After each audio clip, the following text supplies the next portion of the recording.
मैं आपको याद करा दूं कि गुरुजी जन्म शताब्दी समारोह में आज से करीब 2-3 साल पहले मैं आपके पास आई थी और यहाँ पे मैं आई थी तो उस समय मैंने सुना था कि यहाँ पे कितना अत्याचार, कितना भ्रष्टाचार हो रहा है।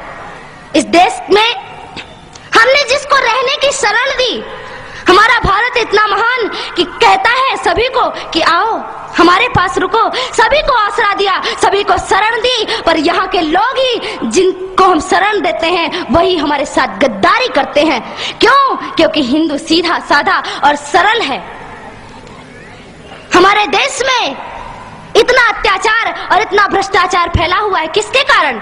केवल हम लोगों की शांति के कारण।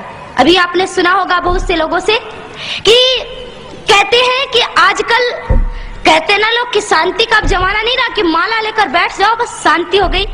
आपने गाना सुना होगा, मुझे माफ करिएगा जो इस गाने के अनुयायी होंगे, एक गाना बजता है कि दे दी हमें आजादी बिना खड़ग बिना ढाल, साबरमती के संत तूने कर दिया कमाल।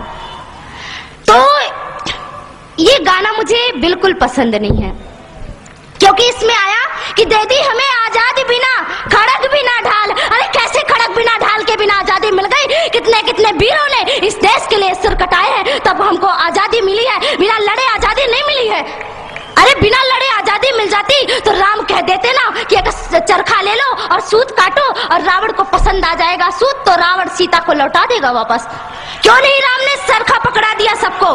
तो केवल चरखा पकड़ने से और सूत काटने से आजादी नहीं मिलती और शांति का भाषण देने से आजादी नहीं मिलती। राम ने अपने प्रत्यंचा पर अपनी धनुष पर तीर चढ़ाया और रावण के संग वध किया, तब माता सीता वापस आई। हिंदुओं, आप राम बनो और अपने धनुष को तैयार कर लो और तभी इस देश से आतंक नष्ट विनष्ट होगा। आप सभी लोग तैयार हो जाइए।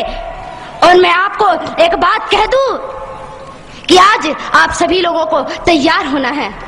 जब इस देश में 26 जनवरी को स्वतंत्रता का संग्राम मनाया जा रहा था, आजादी का संग्राम मनाया जा रहा था, चारों ओर खुशियां ही खुशियां थी, तब कश्मीर की केसर की क्यारियों में बारूदी सुरंगें फोड़ी जा रही थी। भाड़े से आए हुए कितने आतंकवादियों ने पता नहीं कितने निरपराध आदमियों को, कितने मासूमों की हत्या कर दी। तो वहां पर किसी नेता ने आंसू नहीं बहाए, पर बाबरी का ढांचा गिर जाने पर रोने वाले नेता छाती पीट पीट कर रोते थे। ऐसे छाती पीट रहे थे जैसे रावण के मरने पे मंदोदरी ने भी अपनी छाती नहीं पीटी होगी। इन देश के नेताओं को देखो, ये कुत्ते हैं और ये टुकड़ों के बल पर पल रहे हैं। और मैं आपको सावधान कर दूं कि इस देश की नेता से और इस देश के कानून से सावधान रहना, क्योंकि ना तो ये हमारी रक्षा करेगा बल्कि आपको नींद की गोली दे करके और सुलाएगा कि जितना आप सोओगे उतना इसको कुर्सी में बैठने के लिए मिलेगा। इस देश के नेता कली बेच देंगे, चमन बेच देंगे, धरा बेच देंगे, गगन बेच देंगे। अगर तुम यूं ही सोए रहे राष्ट्रभक्तों तो ये बांट के भिखारी सारा वतन बेच देंगे, नीलाम कर देंगे मेरे देश को। इसलिए इस देश को नीलाम नहीं करना है, आप सभी लोगों को तैयार होना है, मुट्ठी बांध करके कहना है कि भारत देश हमारा है, हमारा था और हमारा ही रहेगा। और इस भारत देश पर किसी ने आंख उठा के देखी तो उसकी आंखें नोच ली जाएंगी, उसकी आंखों को नोच करके गिद्धों के सामने फेंक दी जाएगी। इसलिए आप सभी लोगों को तैयार होना होगा। आज मैं आपको बता दूं कि इस देश में क्या हो रहा है। आज भी आप जाइए कश्मीर में तो वहां किसी हिंदुओं को चैन से जीना नहीं मिलता। कश्मीर में कश्मीर के लोगों को मार मार कर भगाते हैं। लोग घायल अवस्था में जम्मू के और दिल्ली के फुटपाथों पर लेटे हुए हैं। हमारा नेता कभी भी ये पूछने नहीं आया कि तुम्हें क्या तकलीफ है, तुम्हें क्या परेशानी है।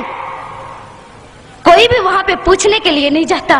पर मैं आपसे कहती हूँ कि आप तो हिंदू हैं, एक हिंदू दूसरे हिंदू की पीड़ा समझ सकता है। मैं आप लोगों से कहना चाहती हूँ कि अब आतंक का नष्ट होना चाहिए। इस देश से आतंक का नष्ट तभी होगा जब आप सभी लोग तैयार होंगे, आप सभी लोग खड़े होंगे। क्यों? हमारे देश में राम सेतु पर ऐसा राम सेतु और भगवान श्री राम द्वारा बनाया गया वह सेतु, उसको तोड़ने की बात कह दो कि जिस हाथों से राम सेतु टूटेगा उन हाथों को हम काट कर फेंक देंगे। और जो हमारे देश में हमारे राम का नहीं वो हमारे किसी काम का नहीं। जो राम से नहीं मिल सकता वो हमसे भी नहीं मिल सकता, और उसको लात मारकर इस देश से बाहर निकाल देना है। और मैं आप लोगों से कहना चाहती हूँ कि सभी लोग तैयार हो जाइए। बस भगवान श्री राम हमारी प्रतीक्षा कर रहे हैं। भारत माता अपनी बाहों को फैलाए हुए है और कह रही है कि मेरे बेटों, मैं तुमको गले से लगाने के लिए तैयार हूँ, पर एक शर्त पर। जब तुम इस देश को, इस भारत भारती को पुनः विश्व गुरु के पद पर प्रतिष्ठित करोगे, तब भारत माता आपको चैन की नींद सुलाएगी। कृष्ण ने गीता में महाभारत के युद्ध के समय पे शंख बजाया। केवल कृष्ण को बांसुरी नहीं बजानी आती, कृष्ण शंख भी बजाता है। और कृष्ण ने शंख बजाया और शंख बजा करके कहा कि इस देश में पहले शंख बजा करके सबको जागृत करो, और जब सब जागृत हो जाए तो फिर चैन की बांसुरी बजाना, फिर चैन से बैठ जाना। पहले राम का धनुष बाण उठा करके इस देश से रावण को खत्म कर दो, फिर कृष्ण की बांसुरी बजाने के लिए बैठ जाना। भारत माता तो स्वयं तैयार बैठी है और हमें डराया जाता है। दूसरी बात, अभी मैंने आपको कहा कि कुछ तो भय में लोग संप्रदाय जातियों को बदल देते हैं और कुछ लोग डर के मारे। तो आप बता दो, आप कौन हो? अरे शेर कौन होता है? जंगल का राजा होता है ना। और शेर को किससे भय होता है? अरे आप शेर है, शेर को किसी से डर नहीं होता। बता दो उन मुल्लों को, पाकिस्तानियों को कि हम डरते नहीं अणुबम्बों से, विस्फोटक जलपोतों से, हम डरते हैं ताशकंद शिमला जैसे समझौतों से। सियार भेड़िए से डर सकती सिंगों की औलाद नहीं, भरतवंश के इस पानी की है तुमको पहचान नहीं। आइटम बम बना करके तुम किस्मत पर फूल गए, 65, 71 और 99 के युद्धों को शायद भूल गए। तुम याद करो, अब्दुल हमीद ने पैटर्न टैंक जला डाला, हिंदुस्तानी नेटो ने अमरीकी जेट जला डाला। तुम याद करो, गाजी का बेड़ा झटके में ही डुबा दिया, ढाका के जनरल नियाजी को दूध छठी का पिला दिया। तुम याद करो 90,000 उन बंदी पाक जवानों को। तुम याद करो शिमला समझौता, इंदिरा के एहसानों को। पाकिस्तान ये कान खोल कर सुन ले कि अब की जंग छिड़ी तो सुन ले, नाम निशान नहीं होगा, कश्मीर तो होगा लेकिन पाकिस्तान नहीं होगा। लाल कर दिया लहू से तुमने श्रीनगर की घाटी को, किस गफलत पर छेड़ रहे तुम सोई हल्दी घाटी को। जहर पिलाकर मजहब का इन कश्मीरी परवानों को, भय और लालच दिखलाकर तुम भेज रहे नादानों को। खुले प्रशिक्षण, खुले शस्त्र है, खुली हुई शैतानी है, सारी दुनिया जान चुकी ये हरकत पाकिस्तानी है। बहुत हो चुकी मक्कारी, बस बहुत हो चुका हस्तक्षेप, समझा दो उनको वरना भभक उठेगा पूरा देश। देश अगर हो गया खड़ा तो त्राहि त्राहि मच जाएगी, पाकिस्तान के हर कोने में महाप्रलय आ जाएगी। क्या होगा अंजाम तुम्हें इसका अनुमान नहीं होगा। कश्मीर तो होगा लेकिन पाकिस्तान नहीं होगा। ये आवाक्स, ये एटम बम पर हिम्मत कौन दिखाएगा? इन्हें चलाने को क्या बोले बाप तुम्हारा आएगा। अब की चिंता मत कर, चेहरे का खोल बदल देंगे। इतिहास की क्या हस्ती है, पूरा भूगोल बदल देंगे। धारा हर मोड़ बदल कर लाहौर से गुजरेगी गंगा, इस्लामाबाद की छाती पर लहराएगा भारत का झंडा। रावलपिंडी और कराची तक सब कुछ गारत हो जाएगा, सिंधु नदी के आर पार पूरा भारत हो जाएगा। फिर सदियों सदियों तक जिन्ना जैसा शैतान नहीं होगा। कश्मीर तो होगा लेकिन,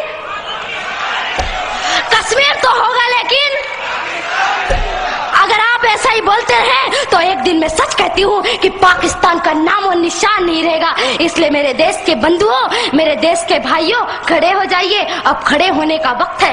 अरे क्या भूल गए कि आपके छिंदवाड़ा पे माता जगदम्बा के ऊपर मांस के टुकड़े फेंके गए और आप चुपचाप बैठे रहे? आपको चुप नहीं बैठना है, आपको तो उनसे टक्कर लेना है कि अरे तुम अगर मुझे ईंट से, तुम अगर पत्थर से मारोगे तो तुम्हारा जवाब मैं लोहे से दूंगा, और हम लोहे हैं, सिंहों की औलाद किसी से डरती नहीं है। इसलिए आज आपको खड़े होने का समय है।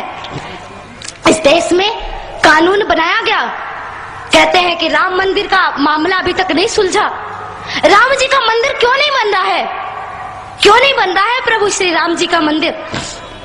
कुछ समय पहले की बात थी, कहा गया कि कोर्ट जो निर्णय करेगी वही होगा।